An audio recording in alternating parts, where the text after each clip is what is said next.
Yo, mga mensang mabilisang welding lang kasi mamaya ikakabit na ni Senpai Kelly yung flat bar. Kaya kailangan tapusin natin tong welding yan. Kay lalo na meron pa tayong repair. Yung ginaskat napakalalim. Kailangan build upan, saka kailangan i-flash grind bago ka mag-capping para hindi abala sa pag full weld.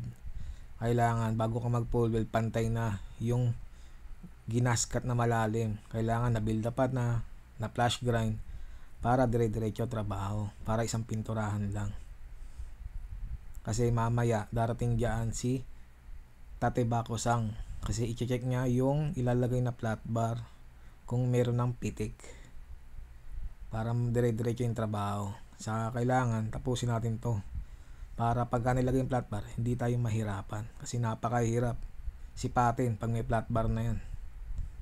Ayan, tamang welding lang. Sinandal ko na yung ulo ko kasi masarap mag-welding pagka yung walang dugtungan ba.